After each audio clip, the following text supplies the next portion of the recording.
tant que particulier, vous êtes protégé en termes d'assurance, tout simplement parce que la loi vous oblige à prendre des assurances, notamment si je vous dis voiture, vous avez une assurance pour votre voiture. Si je vous dis appartement ou maison, vous avez une assurance pour votre maison.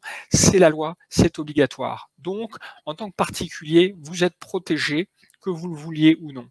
En tant qu'entrepreneur, gérant, entrepreneur individuel, micro-entreprise, président de SARL ou de SAS ou gérant de SARL, vous n'avez aucune obligation. La loi ne vous oblige pas à prendre des assurances. Donc, c'est un peu comme si vous rouliez dans votre voiture sans assurance. D'accord? Et vous allez voir, il y a vraiment des choses que vous devez activer, des choses que vous devez mettre en place pour vous protéger, et pas seulement les assurances. Il n'y a pas que les assurances pour vous protéger, il y a d'autres sujets, il y a des bonnes pratiques pour vous protéger, pour protéger ceux qui vous entourent. Donc on va parler des risques financiers liés à votre activité, comment les limiter. On va parler du risque de l'infraction pénale, c'est-à-dire le dirigeant qui se retrouve dans une situation qui n'est pas permise par la loi, bien souvent sans le savoir, des risques de la santé, comment protéger les risques santé du dirigeant, et enfin, comment limiter les effets d'un éventuel dépôt de bilan. En tant qu'entrepreneur, on n'est jamais à l'abri de ça. Un client m'attaque. Alors, un gros client vous attaque, un tigre, il vous attaque pourquoi? On va prendre des exemples. Alors, la première chose que vous devez savoir, vous savez, j'ai fait des études et j'ai pas une très bonne mémoire, et surtout le droit, ça n'a jamais été ma passion. Mais il y a un article que j'ai retenu, c'est cet article 1382 du Code civil. C'était il y a quand même quelques années. C'est vraiment un article que tout le monde doit connaître, et c'est l'un des premiers articles quand vous faites des études de gestion qu'on vous apprend. C'est que tout fait quelconque de l'homme qui cause à autrui un dommage oblige celui par la faute duquel il est arrivé à le réparer. Ça veut dire quoi? Ça veut dire que quand vous créer un dommage à quelqu'un, en France, vous devez réparation. Voilà, c'est pas dans tous les pays comme ça, mais quelle qu'en soit la cause, si vous avez une maison avec de la neige sur le toit, la neige tombe sur une personne et la somme, c'est vous qui êtes responsable et c'est vous qui devez réparer le préjudice. Eh ben c'est ça. Très important, c'est qu'un client peut vous attaquer. On va prendre des exemples concrets. Vous développez des sites internet. Il y a un bug qui bloque le site marchand de votre client et qui l'empêche de vendre. Eh bien, il a le droit de se retourner contre vous et de demander réparation de son préjudice, c'est-à-dire de vous demander de lui rembourser les ventes perdues, de lui rembourser son manque à gagner. Donc évidemment, ça peut coûter beaucoup d'argent. Deuxième exemple, je fais tomber un client dans son escalier, je vais le voir, je le fais tomber sans faire exprès dans l'escalier, il devient invalide, il se casse la hanche, il ne peut plus travailler, il me demande de lui verser une rente d'invalidité. Oui, ma responsabilité civile en tant qu'entrepreneur peut être engagée. Et elle peut être engagée, j'allais dire, un peu partout, toutes les heures. Alors on ne va pas dramatiser, mais l'objectif, c'est de vous protéger des cas qui sont peu probables, mais qui, financièrement, peuvent être importants. D'accord? Donc ça, c'est très important d'avoir toujours ces deux notions en tête. C'est qu'on va parler de choses dont la probabilité est très faible, heureusement, mais qui, s'ils s'avèrent financièrement, peuvent potentiellement ruiner votre entreprise. Donc, on est là pour se protéger, pour vous protéger. C'est ce cas. Dans les deux cas, votre entreprise, elle peut être mise au tapis si vous vous retrouvez dans un de ces deux cas. Donc, le client vous attaque et vous demande réparation. Il y a deux cas possibles. Il y a deux possibilités. Donc, soit vous avez une assurance, soit vous n'en avez pas. C'est votre responsabilité civile professionnelle qui est engagée. L'enjeu, c'est, vous l'avez compris, une perte financière pour votre société. Et comment on se protège de ça? On met en place une assurance responsabilité civile professionnelle, la fameuse RC Pro. Alors pour ça, je vous ai mis le nom de quelques courtiers orientés vraiment très petites entreprises, mais il y en a d'autres. Vous pouvez aller vers des grandes marques, les AXA, les Allianz, vers vos banques. Tous ces acteurs proposent des assurances responsabilité civile professionnelle. C'est très important. J'en parle, j'insiste là-dessus parce que ce n'est pas obligatoire. Ce n'est pas obligatoire. Malheureusement, il y a un certain nombre d'entrepreneurs qui roulent sans assurance RCP. D'accord? Alors que, parce qu'ils pensent qu'ils ne sont pas exposés, et comme je vous l'ai expliqué, c'est pas forcément dans l'exercice de votre profession, ça peut être dans l'exercice de votre profession que vous déclenchiez un incident chez un client et que le client vous demande de réparer, mais ça peut très bien être dans un déplacement, ça peut être chez un fournisseur. L'engagement de la responsabilité civile du professionnel, du dirigeant d'entreprise, elle peut se passer dans euh, tout déplacement, toute activité professionnelle. Donc, RC Pro, on vous mettra quelques exemples de tarifs à la fin de ce webinaire. On vous montrera ce que ça coûte, tout ça, parce que vous verrez qu'il y a des priorités quand même. Mais la RC Pro, ça fait partie des priorités. Vous posez pas trop de questions. Il y en a qui sont vraiment à premier prix. Pour quelques dizaines d'euros par mois, vous serez tranquille. Il y a aucune activité qui peut se passer d'une responsabilité civile professionnelle. Alors, le deuxième cas, c'est vous n'avez pas de chance. D'accord? Donc, si vous n'avez pas de chance, eh bien, vous pouvez vous retrouver de façon classique, comme un particulier, avec un vol. On vous a volé votre ordinateur avec toutes les données dedans, ça a beaucoup de valeur, etc. Un incendie, dégâts des eaux, dommages électriques, vandalisme, bris de glace, catastrophe naturelle, je ne sais encore. Alors ça, c'est plutôt tout ce qui va concerner votre cadre de travail, vos bureaux. D'accord? Donc si par exemple vous mettez le feu avec votre ordinateur dans votre espace de coworking ou dans des bureaux de location, eh bien ce sera cette assurance-là qui vous devez être couvert pour ça. Le vol, c'est pas obligatoire, mais les incendies, c'est important. Et pour ça, vous devez mettre en place une multirisque. Donc tout à l'heure, c'était RC Pro, responsabilité civile professionnelle. Là, c'est multirisque. Vous voyez la différence, c'est bien clair, c'est pas très compliqué. Là aussi, les mêmes acteurs vous proposeront les contrats et parfois dans un contrat vous avez les deux, vous avez la RC Pro et la multirisque. Bon, la multirisque elle coûte pas très cher parce que on est sur des taux de sinistres qui sont très très faibles, mais il faut en avoir une, notamment si vous utilisez des bureaux. On continue. Les autres risques pro, à proprement parler, qui concernent l'entreprise, on en a sélectionné 3. L'assurance des véhicules utilisés pour activité professionnelle. Vous allez me dire, c'est évident. Oui, c'est évident si la carte grise est au nom de l'entreprise. Si vous utilisez votre véhicule personnel, soyez vigilant sur le fait que votre assurance personnelle couvre vos déplacements professionnels ponctuels. Qu'elle couvre vos déplacements ponctuels, professionnels, l'usage occasionnel. Voilà, occasionnel, je cherchais le terme, occasionnel. Donc les usages professionnels occasionnels, pourquoi? Parce que si vous avez un accident grave avec votre stock de dépliants dans le coffre et que il y a une enquête de police qui est faite et qu'on s'aperçoit que l'accident s'est fait dans le cadre d'une activité professionnelle alors que c'était votre véhicule personnel, vous pensez bien que l'assurance de votre véhicule personnel, elle va tout faire, malheureusement, c'est souvent le cas, pour ne pas forcément couvrir et payer le sinistre si c'est un montant très important. Donc, appelez votre assurance personnelle et demandez-lui d'activer, si ce n'est pas le cas, une petite option de couverture des déplacements professionnels occasionnels. La fameuse perte d'exploitation. On en a beaucoup parlé avec le Covid. Évidemment, plein d'entrepreneurs, peut-être vous, vous êtes retrouvés piégés par des éléments qui vous ont échappé, un cas de force majeure. En tous les cas, c'est une perte d'exploitation due à un événement que vous ne maîtrisiez pas. Alors normalement, l'assurance perte d'exploitation, c'est par exemple quand vous avez un restaurant, le restaurant prend feu, eh bien l'assurance va payer les murs pour reconstruire le restaurant, et puis ça ne vous empêche que pendant ce temps, il faut payer les salariés, et donc l'assurance multirisque, elle ne couvre pas, si vous voulez, la perte liée à l'activité de l'entreprise. C'est deux choses différentes.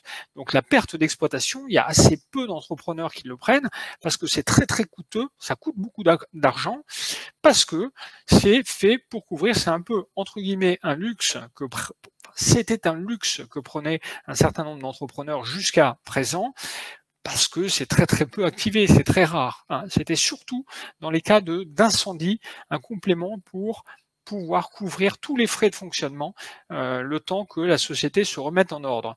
Avec le Covid, vous l'avez vu, il y a plein d'acteurs qui disent: «Ah, moi je veux, bénéficier de l'assurance perte d'exploitation». C'est évident que les assureurs dont les clients n'avaient pas activé, ces polices d'assurance, eh bien, ne couvrent pas. Et le problème, c'est que pour ceux qui s'étaient assurés en perte d'exploitation, un certain nombre d'assureurs ont essayé de passer à travers les mailles du filet en disant: attendez, le cas de la maladie, des virus et des pandémies ne sont pas couverts par nos contrats de perte d'exploitation. Donc le contrat de perte d'exploitation, sachez que ça existe. Si vous avez les moyens, si vous avez de l'argent, je vous recommande de le mettre en place, mais il faut reconnaître que c'est luxueux parce que c'est coûteux. C'est quelque chose qui est coûteux. On vous en parlera tout à l'heure. L'assurance homme-clé, j'en parle parce qu'on me pose souvent la question, est-ce que je dois souscrire Ouais, ok. Merci Maxime. Je vais baisser un petit peu le micro ou le remonter. Voilà, on va y arriver. L'assurance homme-clé. L'assurance homme-clé, on me pose souvent la question, ça veut dire quoi? Ça veut dire que ça concerne principalement les entreprises, les startups, dans lesquelles le dirigeant est véritablement le pivot clé de l'entreprise. Donc, ça ne concerne pas des petites entreprises, très, très, très rarement. Ça concerne des entreprises qui sont construites autour d'un entrepreneur, d'un personnage qui est clé et qui, s'il venait à disparaître, pourrait remettre en cause le fonctionnement véritablement, la croissance, le développement du projet de l'entreprise. Donc c'est souvent les investisseurs fonds d'investissement, qui demandent lorsqu'ils investissent dans une entreprise, parce que les fonds d'investissement, quand ils investissent dans une entreprise, 70% de l'investissement se fait grâce aux dirigeants, sur la tête du dirigeant. C'est-à-dire qu'ils investissent plus sur l'homme que sur le projet. Donc si l'homme disparaît, l'homme ou la femme disparaissent, eh bien vous comprenez bien que ça coûtera cher d'aller chercher un dirigeant équivalent qui pourra reprendre le relais du projet. Donc c'est pour ça qu'on met des assurances hommes-clés pour les formats start-up. Donc si vous n'êtes pas dans ce format-là, mettez ça de côté parce que ça aussi, ça coûte cher, très cher, grosso modo entre 3 000 et 5 000 € par an en fonction de l'âge du dirigeant, il fume, et cetera, et cetera. Ses conditions de vie, voilà. Donc assurance homme-clé, vraiment uniquement que pour certains. C'était interdit, je ne le savais pas. Alors ça c'est un risque qui est important parce qu'il est fréquent, il est mal couvert et il concerne beaucoup de chefs d'entreprise. Ça veut dire quoi? C'est la situation du chef d'entreprise qui se met en infraction sans forcément le savoir. Vous n'avez pas tous fait des études de droit, vous n'avez pas tous fait des études de gestion, et on ne peut pas vous reprocher, même si la loi dit le contraire, de ne pas tout connaître en termes de code du travail et en termes du droit, notamment du droit du travail, code de commerce et code fiscal. Nul n'est censé ignorer la loi, il n'empêche que vous ne pouvez pas tout savoir. Donc, je vais vous montrer des exemples très, très simples, rapidement. Faire travailler des gens en situation irrégulière. Vous allez me dire, bah oui, mais on le sait quand on fait travailler des gens qui sont en situation irrégulière, c'est-à-dire des immigrés clandestins. Ah, on les appelait comme ça il y a quelque temps. Des gens en situation irrégulière. Vous pouvez vous retrouver dans cette situation parce que quelqu'un que vous avez embauché ne vous a pas présenté ses papiers ou vous présente des faux papiers. Voilà. Donc, vous êtes en tant qu'employeur censé faire un certain nombre de vérifications pour s'assurer que ce qui vous est présenté est juste, notamment si vous avez des copies de fichiers, si on vous envoie la carte d'identité par fichier PDF, ça ne marche pas. Et donc si la personne est en situation irrégulière, vous serez, vous, dirigeant, accusé, en tous les cas, engagé pénalement parce que vous aurez fait des actions, vous aurez cautionné, couvert des actions de votre entreprise irrégulières. Faire travailler des gens sans les avoir déclarés. Ça aussi, vous allez me dire, on ne fait pas travailler des gens sans le savoir. Si, vous embauchez quelqu'un le lundi, sauf que le comptable ne fait pas les formalités. Eh bien, si le jeudi, le vendredi, vous avez un contrôle de l'inspection du travail et que le comptable ou l'expert comptable, ça peut arriver aussi, a pris du retard dans les formalités, vous serez en situation de faire travailler des gens en situation irrégulière. Enfin, en situation irrégulière parce que non déclarés. Peut-être ils seront français, ils auront des permis de travail, ils seront en situation régulière en termes de territoire, mais ils seront en situation irrégulière par rapport au fait de travailler en entreprise. Donc c'est la situation de faire travailler des gens au noir sans le savoir parce que l'assistante administrative ou le comptable n'a pas forcément fait le travail dans les délais. Ne pas déclarer du chiffre d'affaires payé en espèces, c'est évident, ça vous le savez. Vous pouvez toujours dire que vous ne le saviez pas, qu'il fallait le déclarer, je l'ai déjà entendu, mais c'est quand même tiré par les cheveux. Exercer une profession réglementée sans avoir le diplôme, en général, quand on le fait aussi, là, on le sait. Donc, que faire pour se protéger si votre responsabilité pénale de dirigeant est engagée? Eh bien, il n'y a pas 36 solutions. Appliquez la loi et bien vous faire conseiller. Faites-vous conseiller, renseignez-vous, posez des questions à votre avocat, à votre expert comptable, si vous n'en avez pas, à un ami avocat, à un ami expert comptable, à des gens qui ont plus d'expérience que vous. Renseignez-vous, n'hésitez pas à leur poser des questions parce que sur l'aspect pénal, le risque, c'est les amendes et c'est la prison. Je vous cite juste un exemple tout con qui est arrivé. C'était il y a quelques années, j'avais un client qui me dit: «Est-ce que je peux ne pas déposer mes comptes au greffe?» Je lui dis: «Écoute, franchement, j'ai jamais vu personne se faire embarquer pour ça. Certes, il y a une pénalité, il y a un risque de pénalité de 1 500 € et puis je crois quelques jours de prison. Mais bon, si tu déposes pas tes comptes au greffe, Chanel ne dépose pas, il y a plein de boîtes qui ne les déposent pas, tu ne seras pas le premier.» Sauf qu'il habitait près de Compiègne et un jour il m'appelle et il me dit: les gendarmes sont dans mon salon, ils m'embarquent à la gendarmerie parce que j'ai pas déposé mes comptes. J'en croyais pas mes oreilles, mais après avoir eu le dénouement de l'affaire, eh bien c'était un procureur qui avait considéré que dans la région de Compiègne, les dirigeants d'entreprise qui ne déposaient pas les comptes, ça suffisait, et puisque c'était une infraction pénale, on leur envoyait le panier à salade, on leur envoyait la gendarmerie pour les embarquer au commissariat. Et le pauvre entrepreneur s'est retrouvé donc au commissariat bloqué une journée parce qu'il n'avait pas déposé ses comptes. Infraction, c'est une infraction pénale. De ne pas déposer ses comptes, c'est une obligation. Donc il faut savoir. Le tout, c'est de le savoir et après de prendre les risques mesurés. Les choses, je vous rassure tout de suite, ont évolué concernant le dépôt des comptes. J'ai fait des vidéos là-dessus. Consultez-les sur ma chaîne YouTube. Vous verrez, vous pouvez ne pas déposer vos comptes, ne plus déposer vos comptes, ou en tous les cas ne plus les publier très exactement. Et puis, vous pouvez prendre une assurance assistance juridique pour couvrir les frais d'avocat. Il y a partout des petites primes d'assurance qui vous sont proposées pour ça. Alors, maintenant, on parle un peu de la santé. Je tombe malade. Souvent, les entrepreneurs sont perdus pour la couverture de la santé. Ils ne savent pas s'ils doivent prendre une mutuelle, une prévoyance. Tout ça est un peu confus. Est-ce qu'ils la prennent à titre personnel, professionnel? Ils ne savent pas. Et la plupart sont pas ou peu assurés ou mal assurés. Pourquoi? Vous allez le voir tout de suite. Si vous avez un gros pépin de santé, alors c'est quoi un gros pépin de santé? C'est vraiment l'accident qui fait que vous vous retrouvez à l'hôpital pendant 2 mois, 3 mois, 6 mois. Un accident, un AVC, malheureusement ça peut arriver à tout le monde, ou un accident de la circulation. Bon, il peut se passer pas mal de trucs. Une hospitalisation Covid qui n'en finit pas. Malheureusement, c'est un peu là aussi d'actualité. Sachez-le que l'assurance maladie ne vous verse en moyenne que la moitié de votre salaire net. Donc aujourd'hui, en tant que dirigeant, vous touchez peut-être 2 000 € par mois. Eh bien, que se passe-t-il si demain, vous êtes sur ce lit d'hôpital, vous allez toucher, l'assurance maladie va vous verser une indemnité qui représentera à peu près la moitié de votre salaire net et qui est plafonnée, l'indemnité, à 1 680 € par mois. D'accord? Donc pour certains d'entre vous, pour finir, ça ne changera pas trop la vie parce qu'il y a un conjoint qui gagne de l'argent, qui permet de couvrir et qui permettra de faire tourner la boutique et la maison.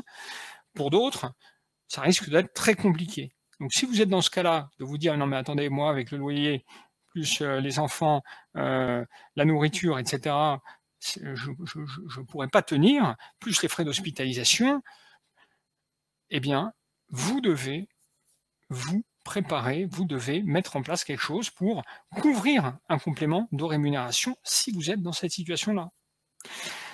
Donc, c'est quoi la solution? C'est de mettre en place un contrat de prévoyance. Contrat de prévoyance invalidité décès, payé par votre entreprise. Je recite quelques acteurs, WeMind, Alan, qui proposent des contrats pour les petites entreprises, pour les très très petites entreprises. Il ne faut pas hésiter à aller les voir. Je n'ai aucun lien ou contrat d'affiliation avec eux, mais simplement ils sont des produits qui sont faciles à comprendre et qui peuvent être mis en place à des prix assez compétitifs. Donc, mettez en place un contrat de prévoyance, invalidité décès, pour vous couvrir si vous n'avez pas forcément un patrimoine très étoffé qui vous permettrait de vivre, survivre et de couvrir les besoins de votre famille pendant cette période d'invalidité. Je vous avais dit que les sujets n'étaient pas très fun. Vous voyez, on parle de sujets qui sont pas très fun, mais en tant que responsable d'entreprise et peut-être chef de famille, eh bien, c'est votre responsabilité de regarder les choses en face, les analyser avec objectivité et de vous projeter en vous disant, en effet, qu'est-ce qui se passe? Qu'est-ce que je dois mettre en place pour couvrir ma famille, protéger ma famille, si tout ça, si j'ai pas de chance? Je vous le dis, la prévoyance payée par l'entreprise, c'est possible, dans certaines limites, c'est la bonne solution. Et bien sûr, à ne pas confondre avec la mutuelle, c'est qu'en cas d'invalidité, la plupart des gens prennent une mutuelle. Mais la mutuelle, c'est du confort. La mutuelle, on vous rembourse les petits médicaments, la petite consultation du médecin, les petites dépenses. Toutes ces dépenses-là, même si vous en avez beaucoup, c'est pas ça qui vous mettra au tapis financièrement. Vous pouvez tomber malade, les dentistes, les frais, tout ça, les lunettes, c'est pas ça le danger. Ça, c'est pas du danger. La mutuelle, c'est du confort, c'est un peu du luxe. Il faut le faire. Si vous pouvez, faites-le. C'est une façon de passer des frais personnels dans les comptes de la société, puisque ces dépenses, elles sont payées par la mutuelle, payées par la société. Mais en termes de gestion des risques, en gros pépin, c'est la prévoyance. D'accord? Voilà, pour ce qui est de la prévoyance. Alors maintenant, le chef d'entreprise, on a fait un webinaire là-dessus, vous l'avez peut-être suivi, on va simplement l'évoquer rapidement, mais vous avez peut-être, vous êtes exposé au risque de perdre vos revenus en tant que chef d'entreprise, puisque 99% d'entre vous ne cotisent pas au pôle emploi. D'accord? Donc, si vous ne cotisez pas au pôle emploi, vous n'aurez pas le droit au chômage. Donc, que pouvez-vous faire pour toucher le chômage si jamais vous perdez votre emploi, toucher une assurance chômage? Il y a différentes assurances chômage. La GSC, vous tapez assurance chômage dirigeant GSC sur Internet, tout vous sera expliqué. C'est beaucoup moins avantageux que le système du chômage du Pôle emploi, évidemment, mais ça permet de couvrir 6 mois, 12 mois, 18 mois en cas vraiment de perte de salaire. Ça vous permet de toucher un revenu pas très élevé, certes, je vous le dis, hein, moins avantageux. Donc là, je vous donne un petit conseil qui est même pas marqué dans le slide, mais que j'ai fait, moi, une époque où j'étais dans cette situation et où je pouvais pas me permettre de prendre des risques très élevés. C'est que ma femme travaillait avec moi, c'est il y a quelques années, ma femme travaillait avec moi, et ben tout simplement ma femme, je l'ai salariée dans mon entreprise et en tant que femme du dirigeant, c'était une SARL, eh bien elle était salariée et elle a cotisé au Pôle emploi pendant 2 ans et il s'avère qu'après, eh ben, elle a été au chômage, elle a touché le chômage pendant un certain nombre d'années. C'était une façon pour moi de tisser un filet de sécurité minimum au cas où vraiment les choses seraient parties en vrille fortement. C'était une façon pour nous de nous protéger et de mettre en place ce système. Alors comme moi, je ne pouvais pas en tant que gérant cotiser à l'assurance chômage, eh ben, je vous dis, j'ai mis ma femme et elle n'était même pas à temps plein. Hein. Elle n'était pas à temps plein, elle était à mi-temps, mais elle cotisait, voilà. Et comme ça retombait dans notre foyer fiscal, c'était un peu la même chose que si moi-même je m'étais versé une rémunération, puisque j'avais baissé ma rémunération pour compenser la rémunération que je vais verser à ma femme. Voilà, c'était le sujet sur le chômage. Allez, on continue. On est dans les temps. Je veux préparer ma retraite. Alors, c'est quoi le risque de la retraite? Oui, c'est un risque. Le risque, c'est de se retrouver à 70 ans avec pas ou peu de revenus, plus de revenus, hein. Il y a beaucoup de débats là-dessus sur quelles seront les retraites dans 10 ans, dans 15 ans, dans 20 ans. Alors, très franchement, ça fait 30 ans que j'entends, et même, je dois même dire que moi je le disais aussi, que les systèmes de retraite vont s'effondrer et donc pour finir, on n'aura jamais de retraite. Il faut se constituer sa propre retraite dans l'immobilier notamment, hein. C'est un discours qui était très à la mode à une époque.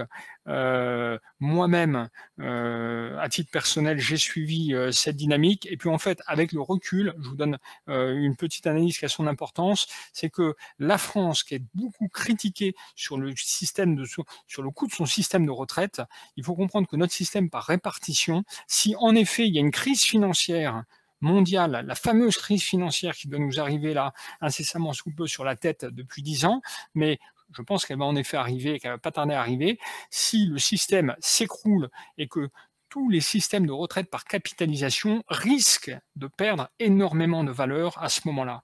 Et donc notre système de retraite à la française, par répartition, qui veut que les retraités sont payés par les actifs du moment, eh bien s'il y a une crise financière, vous comprenez bien que les actifs continueront à cotiser dès que l'activité repartira, et donc les retraites seront refinancées. Donc pour finir, le système par répartition, il est pas mal. Le problème, c'est que des actifs comme moi, qui ont cotisé depuis 20-30 ans, on a beaucoup cotisé pour nos parents, nos grands-parents, et que globalement, financièrement, on sera quand même un peu perdant par rapport à ce qui nous sera reversé, puisque la population, l'âge de la population vieillit. Je ferme cette parenthèse, je vais vous dire simplement, la retraite, c'est un sujet. Qu'est-ce que vous pouvez faire si vous voulez un peu améliorer votre retraite? Alors, il y avait les systèmes qu'on appelait Madelin. Depuis octobre 2020, ce système il a disparu, il est remplacé par un plan d'épargne retraite individuel ou collectif. Donc il y a des systèmes de retraite qui permettent de verser de l'argent sur des supports que vous choisissez. C'est de l'argent qui est mis de côté, donc c'est de la retraite par un petit peu capitalisation. En tous les cas, c'est comme ça que c'est présenté, même si dans la réalité, c'est pas de la vraie capitalisation, mais c'est de l'argent qui est mis de côté pour vous et que vous pourrez toucher le jour où vous serez à la retraite.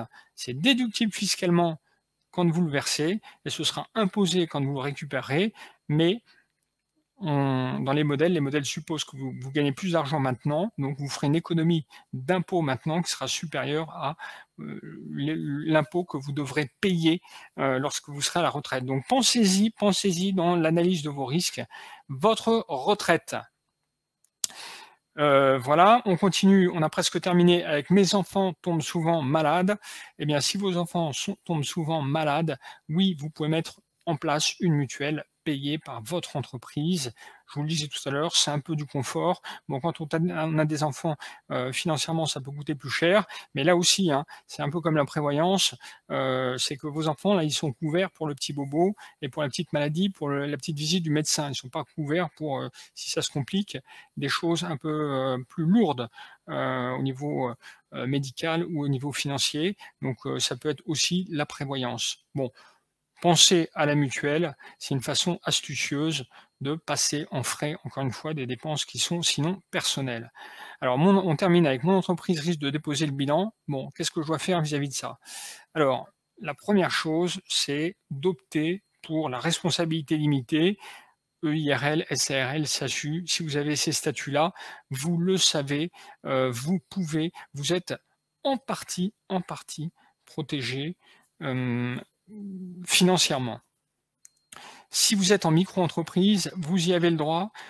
Vous pouvez être en micro-entreprise à responsabilité limitée. Pour ça, il faut faire une déclaration d'affectation de votre patrimoine. Ça coûte moins de 50 €. Ça se fait auprès du greffe du tribunal de commerce, je crois. Voilà, vous cliquez sur le lien qui vous est mis là. Vous pourrez le faire en ligne et ça permet de limiter, de créer un écran de protection financière, juridique et donc financière entre l'entreprise et vous. Donc ça veut dire que vous ne serez pas cherché sur vos biens personnels si l'entreprise, la responsabilité de l'entreprise est engagée fortement. Donc il faut le faire. Il y a seulement 10% des micro-entrepreneurs qui le font. C'est dommage. Si vous êtes en micro-entreprise, faites-le. C'est la déclaration d'affectation du patrimoine. Donc ça, c'est la première chose. J'ai fraudé et je suis poursuivi sur mes biens personnels. Comment protéger son conjoint? Eh bien, c'est au niveau du contrat de mariage. Optez pour la séparation de biens.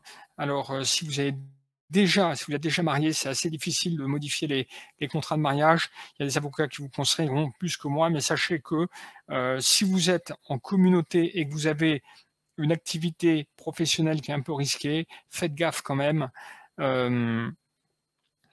Protéger, si vous voulez protéger le patrimoine de votre épouse ou de votre conjoint, s'il en a, s'ils en ont, il faut se mettre en séparation de biens. Je veux mettre à l'abri mon conjoint, eh bien, tout simplement, il faut lui octroyer le statut de conjoint collaborateur ou conjoint salarié. Ça va lui permettre de cotiser à un régime de retraite. C'est vrai que pendant très longtemps, on a vu des conjoints qui travaillaient sans être déclarés du tout. Ça, c'est vraiment une mauvaise habitude. C'est malheureusement, et pourquoi? Parce que si le couple se sépare, eh bien, le conjoint qui a travaillé parfois toute une vie pour aider son conjoint, eh bien, il se retrouve sans rien du tout. Donc, il y a ce statut de conjoint collaborateur qui permet de cotiser au système de retraite du foyer. Voilà. Donc, surtout, renseignez-vous là-dessus pour protéger votre conjoint, surtout s'il vous aide. Voilà, et pensez aussi à le faire bénéficier du contrat de prévoyance ou d'assurance vie. L'avantage du contrat d'assurance vie, ça c'est très important, c'est que, vous l'avez compris, le contrat d'assurance vie, le contrat de prévoyance, c'est une prime que paye l'entreprise pour une indemnité qui va être versée à vous en tant que particulier ou à vos ayants droit. D'accord? Alors que dans les contrats, par exemple, d'assurance somme clé, l'argent, l'indemnité, c'est la société qui en bénéficie. Donc c'est complètement différent. Dans les deux cas, il y a un capital qui est versé, un capital important. Assurance somme clé, c'est pour compenser le préjudice que subit la société. Prévoyance, c'est pour compenser le préjudice que votre famille ou vous-même subissez. Donc c'est deux choses différentes. Et donc, dans les contrats de prévoyance, vous pouvez indiquer quels sont les bénéficiaires en cas d'incident grave. En général, c'est vous ou vos ayants droit, c'est-à-dire votre conjoint ou vos enfants. Voilà. Et le cas extrême, allez, on pousse le bouchon jusqu'au bout, comme ça vous aurez vraiment fait la séance de torture totale et complète. Je disparais prématurément, que se passe-t-il? Comment est-ce que je peux me protéger en cas de disparition, de décès? Qu'est-ce qui se passe? Eh bien, optez pour un contrat de prévoyance incluant le versement d'un capital en cas de décès au profit des personnes qui resteront autour de vous. Voilà. Vous pouvez faire payer ça à votre entreprise. Donc, si vous avez du patrimoine, vous n'en avez pas vraiment besoin. Si vous n'avez pas de patrimoine, pensez à votre famille, pensez à votre conjoint, pensez à vos enfants. Comment feront-ils pour vivre si demain vous ne ramenez plus d'argent à la maison? Comment est-ce qu'ils s'en sortent? Est-ce qu'ils ont les moyens de s'en sortir? Si vous n'avez pas de réponse positive à cette question, mettez vraiment en place un contrat de prévoyance, ça les protégera. Ça vous coûtera un peu d'argent, certes, on va le voir tout de suite, mais c'est quand même un minimum et c'est très important. Donc je vous le dis, hein, c'est vraiment, on parle de choses qui sont sérieuses. Je n'en reparlerai plus, mais il faut qu'au moins une fois dans votre vie, vous ayez entendu toute cette litanie de risques et qu'on vous explique comment les résoudre.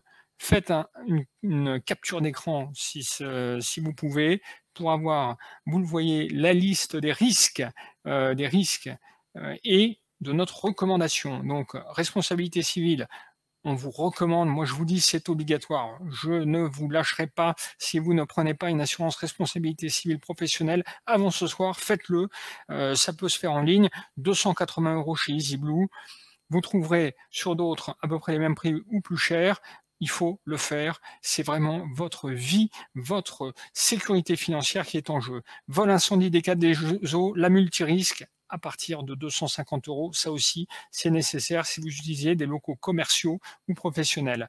La protection sociale de vos salariés, lisez, on n'en a pas parlé, la convention collective, il peut y avoir des obligations que vous êtes tenu de respecter, notamment en termes d'apprentissage, de prévoyance. Assurez-vous que vous êtes conforme à ce que dit votre convention collective. Les accidents graves de la vie, contrat de prévoyance fortement recommandé. Alors voilà, ça coûte à partir de 1 000 €. Ça dépend bien évidemment du montant du capital que vous seriez en droit de toucher. Ça dépend aussi de la franchise, mais une prévoyance correcte pour avoir un capital qui permet de faire vivre une petite famille, c'est au moins 1 000 € par an. Bien évidemment, vous trouverez des contrats à 500 €, à 300 €. Vous savez, hein, ils baissent le montant du capital. Si l'indemnité finale, c'est 2 000 €, ça ne vous coûtera pas plus cher que 200 € par an, hein. Mais avec 2 000 €, ça ne sert pas à grand-chose. Les frais médicaux, la mutuelle, facultatif, vous l'avez bien compris, facultatif, c'est du confort, à partir de 480 € pour un contrat un peu sérieux. La retraite, facultatif aussi, comptez là aussi 2 400 €, mais ça, c'est de l'argent que vous mettez quelque part et que vous retrouvez après. Le chômage des dirigeants, à partir de 1 000 € par an, pour une indemnité de 1 500 € qui peut atteindre 1 500 € par mois. Ça, il faut un peu se plonger là-dedans. Ça aussi, j'ai fait un webinar là-dessus, j'ai des vidéos là-dessus. Regardez sur les chaînes YouTube, vous les trouverez, où j'ai vraiment détaillé, analysé ça avec tous les chiffres à l'appui. La perte d'exploitation, je vous le disais, c'est facultatif, bien évidemment, c'est un peu un luxe. Vous voyez le prix, à peu près 2 000 € minimum par an. Là aussi, ça dépend complètement du montant de l'indemnité que vous percevrez. Plus vous voulez une indemnité élevée, plus la prime sera élevée. Et enfin, responsabilité du dirigeant, ça ne coûte rien. Faites-vous conseiller, renseignez-vous, faites pas de conneries. C'est vraiment la meilleure façon de se protéger. Il y a beaucoup de questions. Je vais tenter d'y répondre. J'espère que j'ai été clair. Vous pouvez encore les poser, les questions. Alors, je les lis rapidement. Et si jamais il y en a que je loupe, vous pouvez m'envoyer un petit mail. Accident du travail impayé. Bon, ça, je pense avoir KPM, je pense avoir répondu aux questions. Voilà, effondrement de chiffre d'affaires. Tiens, oui, en 2020, oui. Oui, oui, oui, oui, oui, tout ça, on les a traités. J'ai 2 entreprises, l'une contracte avec le client et sous-traite à l'autre qui me rémunère. La première est assurée en RCP, pas la seconde. Suis-je protégé par l'assurance de la première? Bonne question. Ou l'assureur peut-il se retourner contre la seconde? Il faut voir le contrat. Je ne peux pas vous répondre là, mais vous soulevez, si vous êtes déjà conscient du risque, c'est que d'après moi, le risque existe. C'est qu'en effet, s'il y a de la sous-traitance, en général, quand il y a des incidents, dans des activités où il y a de la sous-traitance, il y a une responsabilité collective et partagée.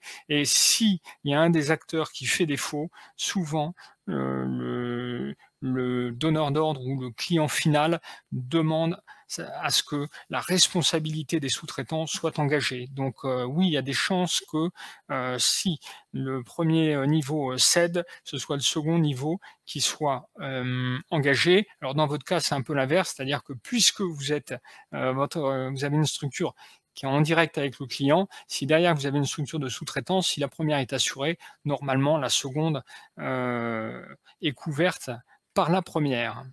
Voilà. Si le siège social de ma SAS est à mon domicile, multirisque pro, bonne question, bonne question. Je serais tenté de dire oui, oui, oui, oui, oui, oui. Il faut une petite multirisque pro, puisque normalement vous déclarez une partie de la surface occupée à titre professionnel. Donc il faudrait pour que la multirisque pro soit engagée, que le sinistre, si vous mettez le feu à votre appartement avec, par exemple, votre ordinateur, eh bien, et qu'il y a une enquête qui est faite, si l'ordinateur il a été acheté à titre professionnel, c'est sûr que l'assurance d'habitation, votre assurance classique, ne vous couvrira pas, risquera de ne pas vous couvrir. Les assurances gratuites pour 2001, j'en ai pas 2021, j'en ai pas entendu parler du tout, du tout, du tout. Femme clé perçoit ARE, non pas de salaire. Si la femme clé perçoit l'ARE, donc pas de salaire, conseillez-vous de mettre en place un contrat de prévoyance. Alors, pour mettre en place un contrat de prévoyance, il faut se verser une rémunération. Voilà, je ne sais pas si j'ai répondu à la question, mais en tous les cas, mutuelle et prévoyance, il faut se verser une rémunération minimum pour le mettre en place. Dans une SAS, mon mari associé minoritaire, assimilé salarié, peut-il devenir salarié avec Pôle emploi? Oui, oui, oui, s'il n'est pas président. Donc, on peut être associé minoritaire. Si vous n'êtes pas président ou gérant, vous pouvez être, je vous le disais, c'était le cas de mon épouse, elle était aussi associée dans ma société et elle cotisait au Pôle emploi. Alors, sachez que le Pôle emploi va vous demander de remplir un questionnaire pour vraiment comprendre la situation, les règles de gestion dans l'entreprise et pour voir si dans sa situation de salarié, votre conjoint est soumis à un lien de subordination. C'est-à-dire, il ne faut pas qu'il ait le même pouvoir que le gérant. D'accord? Donc il va falloir que vous expliquiez, vous allez voir que le questionnaire du Pôle emploi est tourné dans ce sens-là. Il vous demande si qui prend les décisions, qui a la signature auprès de la banque, qui a signé le bail, etc., etc. Donc il faut que vous répondiez, il faut que vous démontriez, il faut que vous mettiez en place un système dans lequel il y a un lien de subordination. Donc le salarié obéit au dirigeant ou suit les directives du dirigeant qu'il n'est pas. Et de ce fait, de par l'existence de ce lien de subordination, eh bien, vous aurez ou non, vous aurez le droit à l'indemnité du Pôle emploi, puisque Pôle emploi, c'est salarié, et salarié, c'est lien de subordination. Voilà. On termine avec, pour le PER, on aura certes un revenu inférieur, mais aussi probablement plus d'enfants. Charles, donc, oui. D'accord. Donc, quotient familial moins fort. Est-ce donc si intéressant? Ça dépend de votre niveau de rémunération. Vous avez raison. Vous aurez un coefficient moins de part fiscale. Écoutez, c'est un peu au cas par cas. Après, hein, on tombe dans une... Il faut regarder au cas par cas. En effet, si vous avez de nombreux enfants, c'est pas forcément ce qu'il y a de plus intéressant pour vous. Le président et le directeur général d'une SAS sont-ils forcément mandataires sociaux? Oui, à ma connaissance, ou est-ce qu'on peut prévoir que seul le président le soit? À ma connaissance, un directeur général est mandataire social. Il faudrait poser la question à un avocat. J'avoue que ça dépasse un peu mes compétences. L'entreprise paye la totalité de la mutuelle ou seulement 50%. L'entreprise paye a le choix entre payer 50% ou 100% de la mutuelle. C'est un choix de gestion. Voilà. Mandataire social, simple directeur, non. Bon, il y a quelqu'un qui a répondu un peu, semble-t-il. Y a-t-il un statut particulier de conjoint salarié ou voulez-vous vous simplement dire salarié son conjoint? Alors, c'est conjoint salarié. Non, c'est le statut général. Il n'y a pas un statut spécifique salarié conjoint. Donc, c'est simplement de salarié son conjoint. La responsabilité dans les SASU. Alors, Valérie, la responsabilité dans les SASU, vous avez une responsabilité qui est la même que celle d'une SARL, c'est-à-dire une responsabilité limitée lorsque vous êtes dans une société anonyme société par action simplifiée, pardon, je vais y arriver, eh bien, vous avez une responsabilité qui est limitée, comme dans les SARL, au montant de vos apports.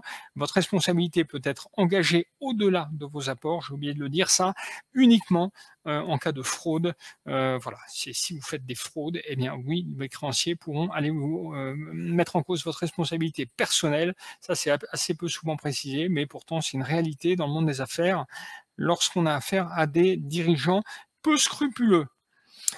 Voilà, on a fait le tour. Merci à tous d'avoir participé à ce webinaire. J'étais ravi de l'animer. On a dit beaucoup de choses. J'espère que vous avez pris des notes. J'espère que vous avez